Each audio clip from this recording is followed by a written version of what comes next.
President Yoon vetoes the controversial Nursing Act that seeks to give nurses more independence in their duties, citing potential division among medical workers.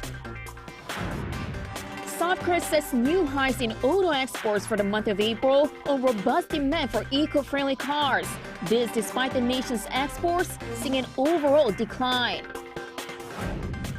The U.S. once again raises concerns over the violation of freedom of religion in North Korea.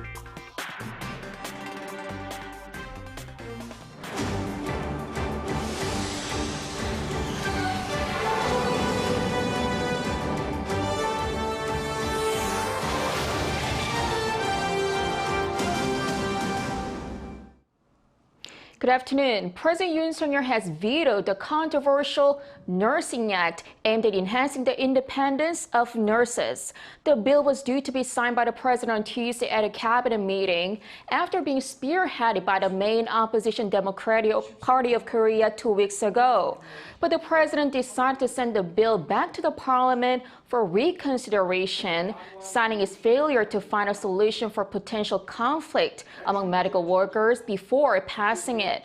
The ruling People Power Party had already asked Yoon to veto the bill, pointing to a risk of chaos stemming from the conflict of interest between doctors, nurses, and nursing assistants.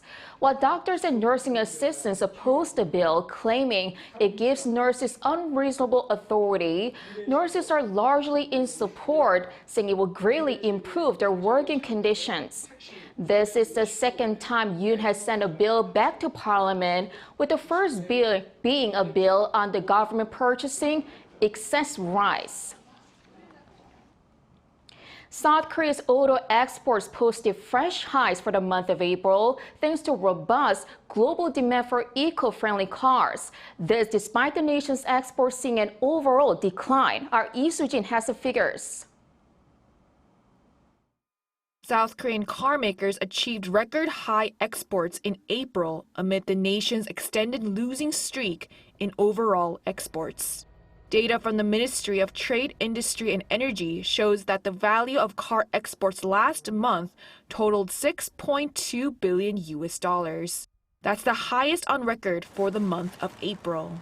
The cumulative value of auto exports from January to April this year was also the highest ever, reaching a whopping $23.2 billion. Around 247,000 cars were exported in April, up more than 25% on year. This was largely driven by robust demand for eco-friendly cars in North America and the EU. Exports to North America surged around 53%, while the figure for the EU was up almost 30% compared to the previous year. The dollar value of total outbound shipments of eco-friendly vehicles surpassed the $2 billion mark for the third consecutive month, coming in at $2.05 billion, rising nearly 56% on year. In terms of units, the number of eco-friendly cars exported jumped around 33% on year to more than 63,000. This comes as domestic eco-friendly commercial vehicles became eligible to receive subsidies under the Inflation Reduction Act with the U.S. Treasury Department's new guidance regarding battery sourcing. Domestic sales of eco-friendly cars were also up in April, increasing more than 13% from a year earlier to nearly 45,000 units. Meanwhile, car production was up by almost 25% to more than 380,000 units on the back of a recovery in the supply chain for related parts, such as automotive chips. The auto and auto parts industry's operating profit jumped nearly 82% on year during the first quarter, with sales in the auto parts sector surging 26%, the largest on-year rise out of all the business sectors. This comes as the IT sector turned red during the same period, posting an operating deficit as the nation continues to grapple with the ongoing decline in the chip sector, the nation's key export area. Lee Soo-jin, Arirang News. Prices of South Korea's exports and imports rose for the third month in a row in April due to weaker Korean won. Data released by the Bank of Korea on Tuesday showed that the export price index came to 117.92, up 0.1% on month. The average $1 exchange rate in April was 1.1% higher than in March, and without the rise in the exchange rate, export prices would have been fallen by 1% instead. The export prices of chemical and metal products saw the biggest jump in April, whereas agricultural goods and computer-related electronics experienced a slight decline in prices. Meanwhile, the country's import index rose by 0.7% a month, led by the rising cost of mineral products. While the G7 meeting is coming up this weekend, the U.S. has ruled out the possibility of discussions to include South Korea in the group as an eighth member. According to the State Department's principal deputy spokesperson Vandam Patel, during a press briefing on Monday, the U.S. said it is unaware of any plans to discuss membership changes at the upcoming summit. But he added they will have to let the summit take place first. President Yoon will attend the event in Hiroshima, Japan, as the leader of an invited country. Yoon is expected to hold a trilateral meeting with his U.S. and Japanese counterparts on the sidelines of the event. The U.S. has once again raised concerns over human rights violations, including on freedom of religion in North Korea, which is listed on Washington's list of countries of particular concern. Lee Si-hoo has the details. The right to freedom of thought, conscience, and religion continues to be denied in North Korea, with no alternative belief systems tolerated by the authorities, read the U.S. Department of State's annual report to Congress on international religious freedom. The 2022 report on international religious freedom, which describes the status of religious freedom in every country, released Monday, showed special concern for the violation of the right to freedom of thought in North Korea. It highlighted that the situation had not fundamentally changed since the publication of the 2014 UN Commission of Inquiry report on human rights in the DPRK, which found that authorities almost completely denied the rights to freedom of thought, conscience, and religion. It also said that the authorities in many instances committed human rights violations that constituted crimes against humanity. The regime reportedly continued to execute, torture, arrest, and physically abuse individuals for religious activities. It also notes that COVID-19 restrictions on travel to and from the country further reduced information about conditions, making details on cases of abuse and estimates involving religious groups difficult to verify. However, data was provided by the NGOs Korea Future, Open Doors USA, and the Database Center for North Korean Human Rights to show the severity of persecution of religious groups. As for China, the report cited religious groups, NGOs, and international media reports that pointed out that the government is continuing to assert control over religious groups and restrict activities it perceives as threatening to the state or CCP interests. The U.S. Department of State submits the reports in accordance with the International Religious Freedom Act of 1998. North Korea and China are on the Department of State's list of countries of particular concern. Lee Si-hoo, Arirang News.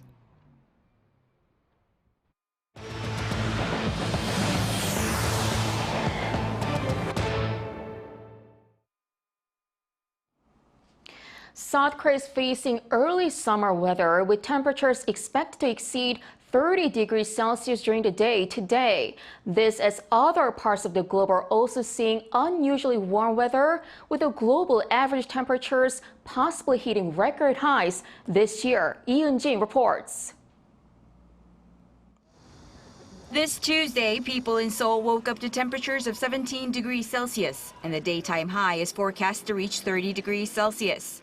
The highs today are normally seen in the midsummer months of July and are 7 degrees higher than the average for this time of the year. Daegu could see even higher weather today with highs of 33 degrees in the forecast. According to the Korea Meteorological Administration, warm winds from the southwest will cause this heat to continue into Thursday in areas like the east coast of Gangwon-do province and inland areas of Gyeongsang-do provinces. Such unreasonably warm temperatures and near-record heat are being seen around the world. U.S. weather experts have warned that the chance of the El Niño phenomenon developing this summer is now over 90%. El Niño is where waters in the Pacific Ocean become much warmer than usual, causing searing heat waves and stronger storms. Global average temperatures could soar to record highs this year as a result. The high temperatures in South Korea are short of an official heat wave warning, as humidity levels are under 40%, making it easier for the body to keep itself cool. But with high winds expected in the mountains of northern Gangwon-do province this afternoon, the weather agency says there's a greater risk of forest fires. Yoon, Arirang News. Yesterday, a magnitude 4.5 earthquake struck the east coast of South Korea, the largest quake reported this year. Concerns rise over a possible stronger earthquake in the future, as this comes after a cluster of minor quakes and tremors in the region since last month. Lee Seung-jae has more. The magnitude 4.5 earthquake reported in the East Sea on Monday morning was the largest quake reported in South Korea this year. It's also the largest of the 16 total seismic activities reported in the region in 2023. Monday's earthquake was felt in most parts of Gangwon-do province and even in some parts of Gyeongsangbuk-do, Gyeonggi-do, and Chungcheongbuk-do provinces. And due to the frequent seismic activity reported in the area, the earthquake warning level rose from attention to caution. As of April, 13 earthquakes of magnitude 2 or higher have occurred in the area within 5 kilometers of the epicenter of Monday's quake. Those include a 3.5 magnitude earthquake on April 25th and one of 3.1 magnitude this past Sunday. Also, a 4.2 magnitude earthquake in 1996 and a 4.3 magnitude earthquake occurred in 2019 in the area close to the epicenter of this recent earthquake. While experts say they can't pinpoint the exact fault zone yet, given that a series of earthquakes have occurred in the same region, the possibility of a larger earthquake cannot be ruled out. They're also trying to figure out the fault zone based on the range of earthquakes being reported in nearby areas. Experts are also concerned that more earthquakes are taking place in a shorter period of time. They added that while more analysis is needed, earthquakes with magnitude 4 or higher may be all originating from the same fault zone. With experts continuously monitoring the affected areas, and despite there being no damage reported on Monday, they say preparations for a larger earthquake are important, as the possibility of a 5.0 magnitude earthquake or higher remains. Lee Seung-jae, Arirang News. About a month ago, a massive wildfire broke out in the eastern city of Gangneung, causing millions of dollars in damage. The fire could have been more devastating, but it was able to put under control on the same day of the initial report, thanks to those who went into the flames. Our Kim Jung-sil has their stories. Firefighters are moving through the burning forest. The heavy smoke blurs their vision, making it hard to tell if there are any people. Here you see last month's wildfire that took one life and burnt hundreds of buildings. And this is what it looks like now, in one residential area where all 7 buildings were burnt to the ground. It was the strongest wind I've ever experienced in my life. The flames were leaping from here to there. So if you put them out in one place, they started to burn somewhere else. Everywhere was just a sea of fire. We asked him what drives firefighters walk into this sea of fire. We are scared too, of course, but there could be somebody who needs our help, so we go in. And all these buildings are people's property. We need to protect them. We don't go in alone, we always go in with teammates. Meet the firefighters of the Donghae Special Response Team, an elite unit that specialized in putting out wildfires. A 30-member team works in shifts of 10 people at a time, and each team moves together as if it were a single cell. Even on a day off, the firefighters train themselves so they can climb mountains, carry people, and control the water hose. In a rare moment of downtime, they play ping pong. This time, the losing team has to buy fried chicken. Captain Kwon Soon-bin is in charge of keeping these young firefighters safe. Since I'm the commander of the team, I have to make sure no one gets hurt on a mission. I'm most proud, but also worried when we go to the scene to complete our mission. But what's most important is their trust in each other. The firefighters here at Hwandonghae Fire Station say they can go inside the fire because they trust their teammates. Spending 24 hours together on each shift, they say they watch each other's back at all times. These hidden heroes are on the watch even as we sleep. Kim Jung-sil, Arirang News, Gangneung. Cancer is a leading cause of death for many countries, but South Korea has a new weapon in the fight against this disease, heavy ion therapy. Our Song Yoo-jin has the story. Cancer has been the #1 cause of death in South Korea every year since 1983. Doctors and scientists continue to work hard to develop more effective treatments, such as heavy ion therapy. Severance Hospital in Seoul is the first in Korea to use a heavy ion therapy device. So what exactly is heavy ion therapy? It's a type of radiation treatment. Simply put, we accelerate carbon ions, a type of heavy ion, make them into beams, and project the beams on the cancer cells to get rid of them. Carbon ions are heavier than protons or electrons used in conventional radiation therapy. This means they are more powerful and destructive to cancer cells.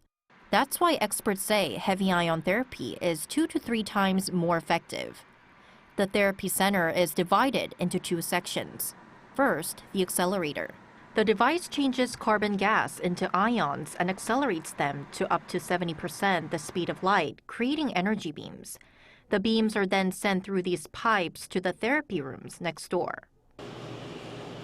So patients lie down inside this 9-meter-long gantry, and the device projects accelerated carbon ion beams at the cancer cells to destroy them.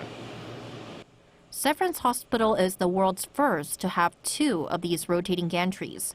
Patients don't have to worry about moving around during treatment, which takes less than 30 minutes, as the gantries can shoot carbon ion beams from any angle. The center also has a device that projects the beams from above. The Heavy Ion Therapy Center opened in late April. Right now, the therapy is only available for prostate cancer patients, but the center plans to expand its treatment options soon. We are hoping to use the therapy on other types of cancer that are resistant to traditional treatments, like liver, bone, and melanoma. We believe heavy ion therapy could be a game changer. South Korea is now the 7th country in the world to possess a heavy ion therapy device. The battle against cancer is ongoing, but with this kind of cutting-edge technology, humanity is taking a step closer to victory. Song Yoo-jin, Arirang News. Osteoarthritis is the most common type of degenerative arthritis that occurs with age but lacks a fundamental treatment. A South Korean bio company is developing a type of cell therapy for the disease that simply requires a needle. Chung Eun-ju has more. Osteoarthritis, or OA, is a type of degenerative condition that develops as the cartilage deteriorates with age. 1 in 3 people over the age of 60 suffer from OA, but there is no fundamental cure.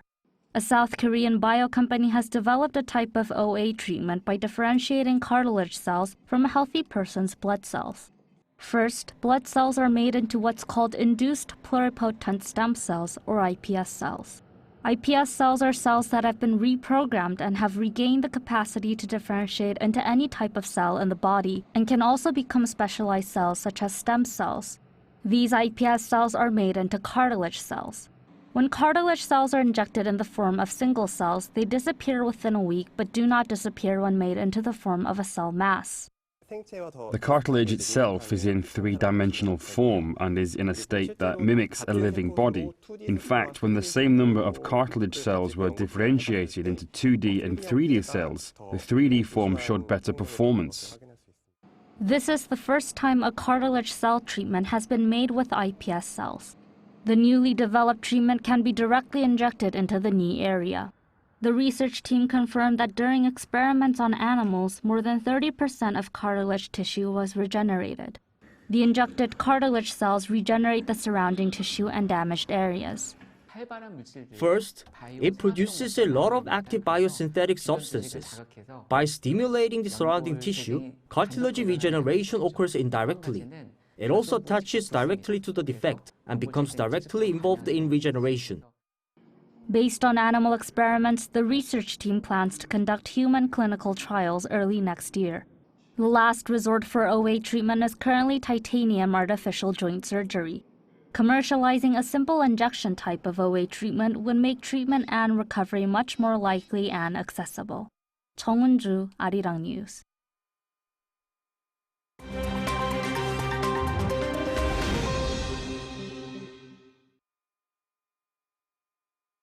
Let's take a look at what's going on in the world now. In the United Kingdom, Prime Minister Rishi Sunak has promised to provide Ukraine with air defense missiles and long-range attack drones. The pledge follows a 2-hour meeting on Monday between Sunak and Ukrainian President Volodymyr Zelenskyy. The UK also promised to start basic training of Ukrainian pilots this summer, and that it will work with allies to eventually provide F-16 jets.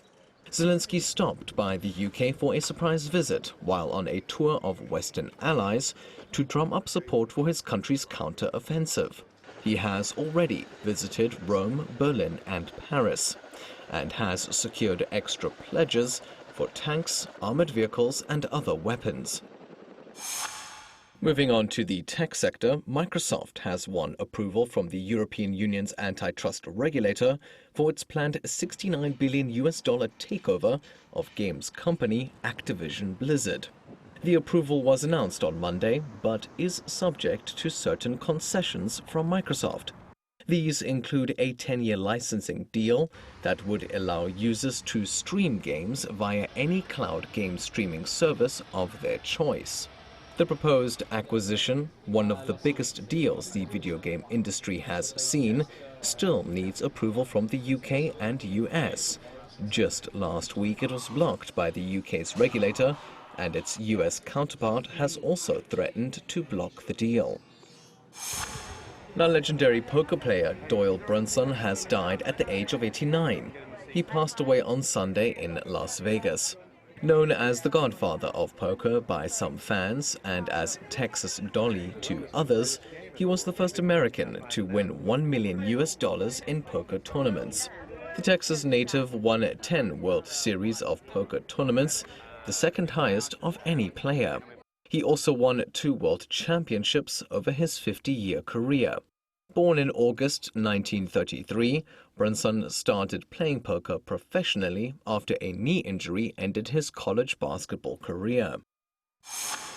And finally, the 76th edition of the Cannes Film Festival kicks off on Tuesday.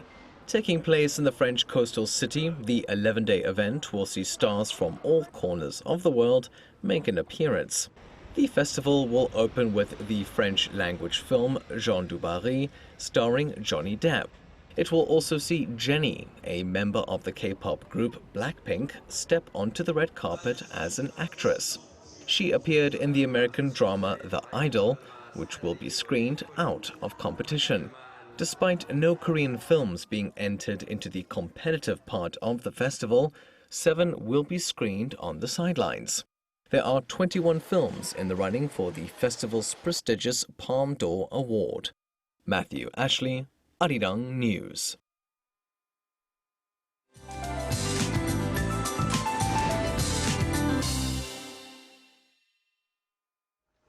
Good afternoon. Most regions are having scorching summer heat with an expected high of 30 degrees in the capital, and Gyeongju perhaps sees a high of 34 degrees this afternoon.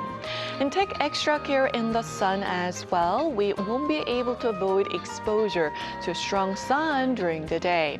Have your sunblock and sunglasses to protect yourself from skin and eye damage. And it looks to be another ozone action day.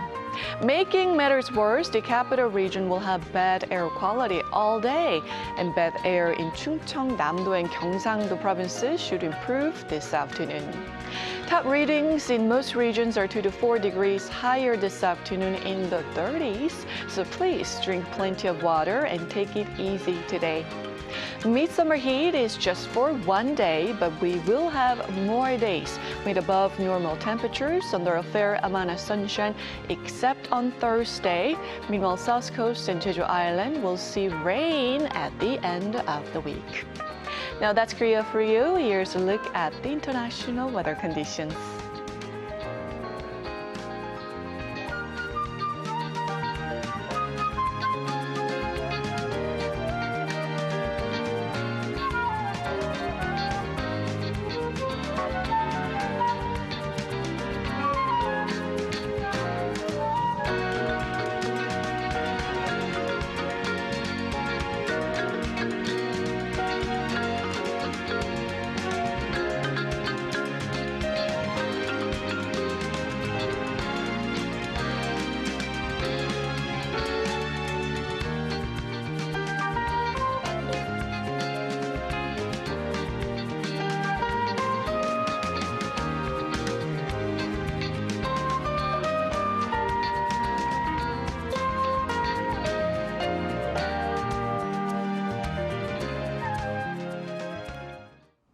Thank you so much for watching. Have a great rest of the day.